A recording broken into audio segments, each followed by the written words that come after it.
final type of learning which is the moving into the spiritual and metaphysical, is tasleek. And tasleek is where somebody is actually helped along a spiritual journey of discovery. And this discovery is the discovery of the purpose of their life, and then also how to come to know their Lord. And this is at the center of the Islamic tradition of ma'rifah of Allah subhanahu wa ta'ala. And tasleek historically, was the realm of tasawwuf. There's two aspects to it. One, I know some things intellectually about it, but I don't other than that, and that's why you don't talk about it. But the one that is of more interest to me is the behavioral aspects of spiritually aligning oneself with the Sharia of Allah subhanahu wa ta'ala. And this is something that relates to inward fiqh. There's outward rules, but then there's a fiqh of the batin. For instance, Allah says, الَّذِينَ هُمْ فِي صَلَاتِهِمْ خَاشِعُونَ. So khushu' is an internal state.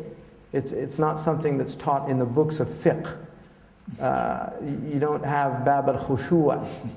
You have like arkan al-salah, you have fara'id al-salah, sunan al-salah, the mandubat, the makruhat. That's what you learn. So if Allah describes the people of prayer as people of khushu', then understanding what khashya is, what it means to have khushu'. And the Prophet said, أَوَّلُ عِلْمٍ يُرْفَعْ الْخُشُوع. There's another hadith, أَوَّلُ عِلْمٍ يُرْفَعْ الْفَرَائِض. The first knowledge to go is the laws of inheritance. And in another hadith, the first knowledge to go is khushu', is this awe, this experience of God that's direct in the prayer. The way that ulama deal with those two hadiths is they say the first of the outward sciences to go is the inheritance laws. The first of the inward science to go is the khushu'.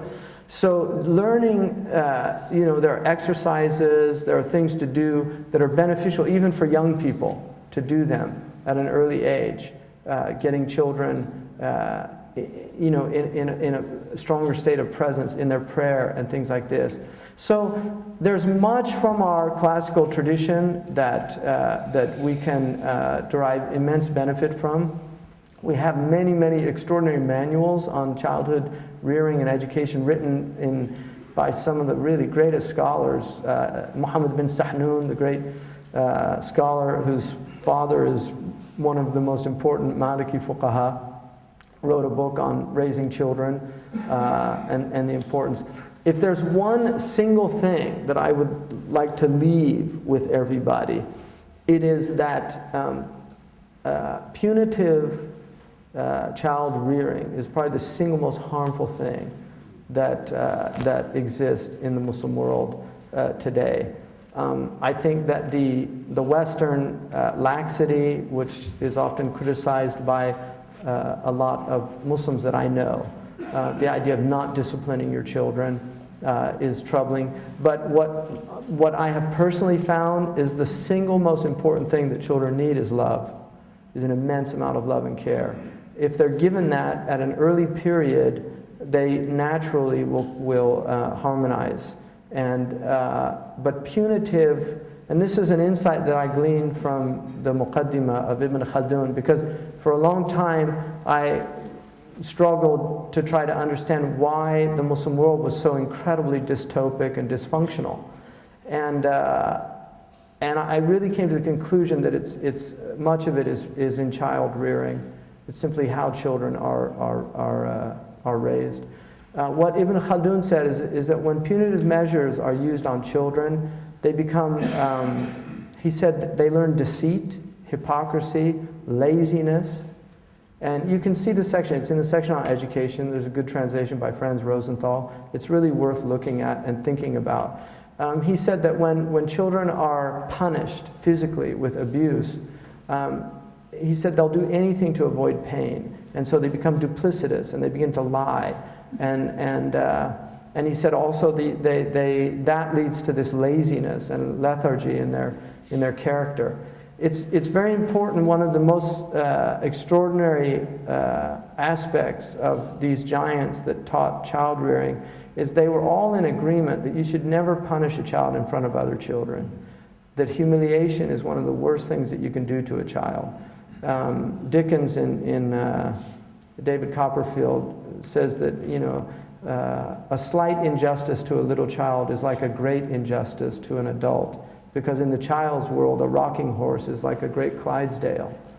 They're living in a very different world from us, and we can easily become that ogre of the fairy tales, the giant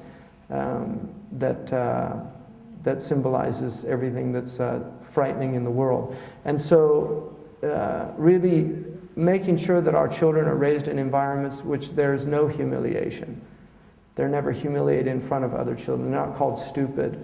They're not, I take my children, if I need to do any kind of discipline, and I can honestly say I have 5 boys. I've never physically disciplined my children.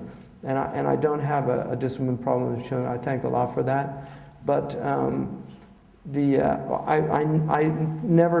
try to treat them like adults with dignity and maintain their dignity. It's very important that they have an understanding that you respect them as an individual. One of the Native Americans in America, Leonard Peltier, who was put in prison, but he was part of the American Indian movement. I saw an interview with him once, and they asked him how far he got in school, and he said he got to 8th grade.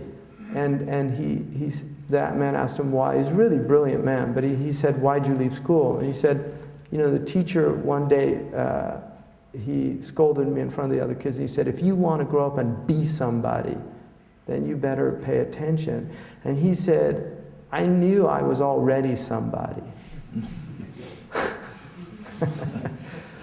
And I didn't want to be in that place anymore. And that really struck me as that concept is a very Islamic concept, that each person brings into the world that unique soul that is their own and that Allah has created. And in honoring that unique creation, you're honoring the creator of that creation. So